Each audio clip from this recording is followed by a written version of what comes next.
Hi, and welcome to the One Thing I Know for Sure, a brief cast that is designed to reveal deep insights and wisdom for the purpose to inspire and to ignite transformational change. My name is Wendy Rosenthal. I am your host and Chief Pathfinder at Pathfinder One-to-One, a transformation practice where we work with our clients to really look first internally to change their external worlds so that they can step into their greatness each and every day. And today I'm especially excited to have our guest, who happens to be not only a good friend, but a business partner of mine. And I can tell you that I don't always know what he's going to say, so I'm really excited about this one. It should be really interesting. So let me welcome Mr. Bob Weill. Bob is a serial entrepreneur with a background in selling megatons of paper all over the world. And now he runs two or three different businesses. And I'm so happy to have you here, Bob. Welcome. Thank you. Thank you, Wendy. And I'm excited about being part of this. So yes, Awesome. you have no idea of what I know. The one thing I know for sure. Exactly. So for those of you who are just joining us for the first time, the whole briefcast is based on the idea of asking just one question and one question only, exploring it for a minute, and then asking our guests to share any tips that they might have to help you incorporate their wisdom into your life. And that powerful question is, and I'm going to ask Bob it right now. Bob, what is the one thing that you know for sure? The one thing that I know for sure is the only thing I control is how I react to a situation. That's it. Nothing else. That's it. So why don't you explain that a little bit more? What is that? What do you mean when you say the only thing you control is how you react? So throughout my career, throughout my years of growth and obtaining wisdom, which is takes time to do and is a perspective on how life has been. I found that the only thing, as a control freak or a control person, that the only thing I truly control is how I react to a particular situation. And did you want to comment on that, Wendy, before I go through something? No. I was just going to ask you if you have an example of that because I I, find it really hard. Like, and I think all of us in the world are a little bit control freaks in one way or another, I think and we all are. we all are exactly. And so We all think we are. exactly. So, as a mom of a 12-year-old, I'm always trying to control his environment, what he's doing, where he's going. And, so there's, certain aspects of life that actually we kind of have to control, right? So tell Well, us an example of what you mean. Well, I have a prime example, and it happened about 32 minutes ago. Part of one of my businesses I own is a restaurant, and we've developed the process of cooking a very excellent, juicy hamburger in 45 seconds. The normal hamburger takes 6 to 8 minutes to cook. Wow, that's huge. Yes, it's a huge time savings. So we have invented this piece of equipment and we would like to get it out into the world. And we've struggled over the last 4 years of who's had the energy to go promote it. Last week, I got a call from Dave Portnoy, who a lot of people may know from Barstool Sports. Are you familiar with him? I've heard of him. Yeah. Okay. So we got a call from Dave, who had heard about this process, and they made an appointment to come up to see us at 1 o'clock today, Wow. which is great. So I was speaking to my partner early this morning, and he knew they were coming up at 1, and he informs me that he has to leave at 1:30. Not good. Right. Or So at least you perceive that as not good. I perceived it as not good. So I have a toolbox that basically Wendy has taught me to use that word toolbox. I have a bunch of tools that I use to try to get through situations like that. And the first part is just to pause and think about what is going on and how to actually react to this rather than to immediately get upset and say, everything's ruined, nothing's going to work out well. So the first thing is just to pause and to reflect upon the situation and realize that I can't control what my partner's going to do.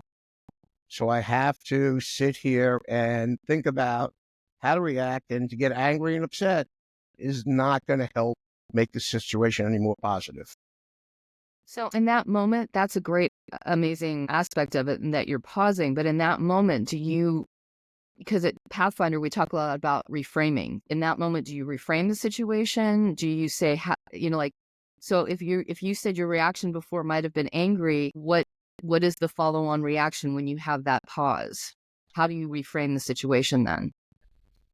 So the way I truly reframe the situation is switching it from an expectation to a desire.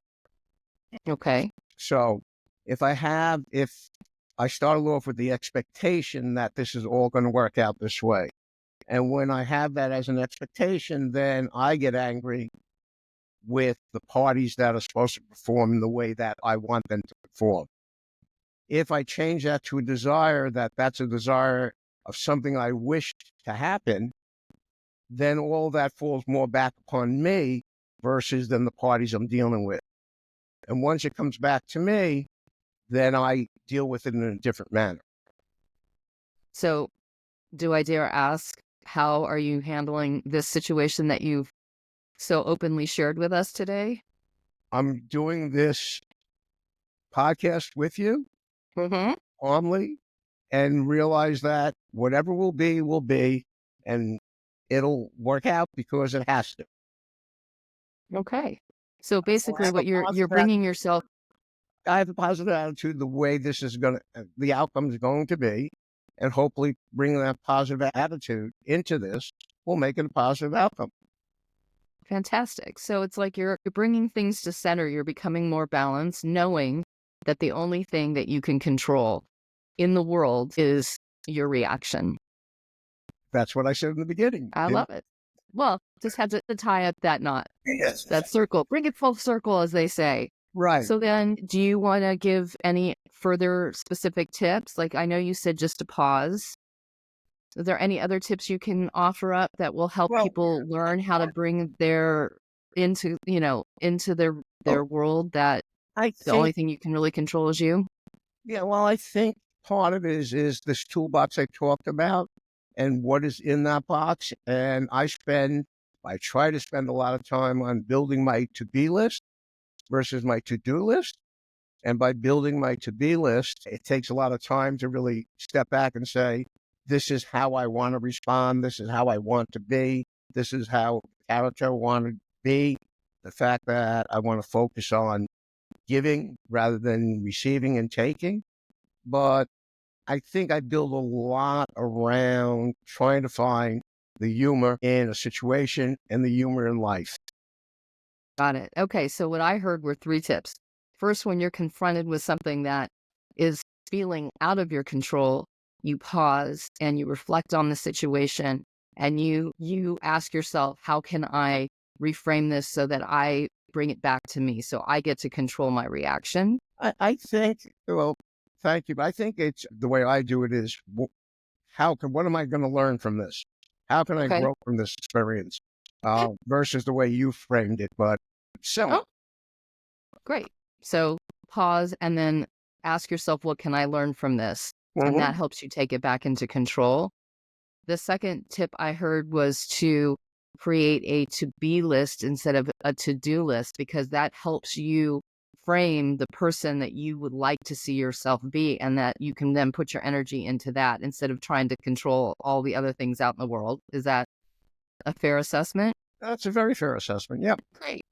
And the third thing I heard was to add humor to everything. Absolutely. Absolutely. And some of the things I have to learn on that is there's a difference between humor and sarcasm. Yeah, And I'm probably too sarcastic at times, which I don't think is a maybe. positive trait. Yeah, right. And to try to keep it humorous and not sarcastic, because sarcasm has a tendency to put something on somebody else and not necessarily a positive thing. Uh, So just smile a lot and enjoy life. yes, yes, Okay. yeah, Awesome. Bob, I think this has been incredibly insightful. If somebody's interested in asking you more specifically about anything that you shared today, can you give us a place where they can reach you?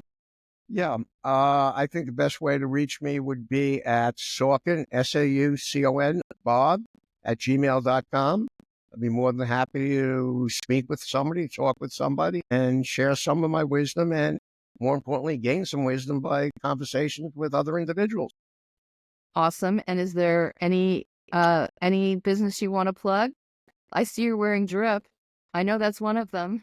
Yeah, if there's anyone I'd like to promote is our joint venture, Wendy, which is Olive and M, which Okay. is an all natural olive oil based skincare company. Wendy and I got involved with this, and again, we've learned to restrain because we've had some bumpy roads with some partners, but we're on a better road today.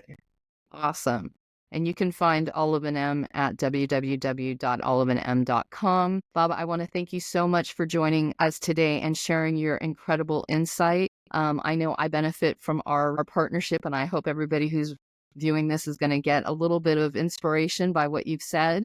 If you're interested in learning more about what we do as a coaching practice at Pathfinder, please feel free to check out our website at www.pathfinder1to1.com, and all of our social media platforms. We're at Pathfinder 1-to-1. That's on Facebook, YouTube, Instagram, and LinkedIn. And Bob has something he'd like to add. Yes, our new 3 Pillars program. Please go to Pathfinder 1-to-1 and look into our 3 pillars. All right. And thanks so much. And we look forward to seeing you again on our next episode of The One Thing I Know for Sure.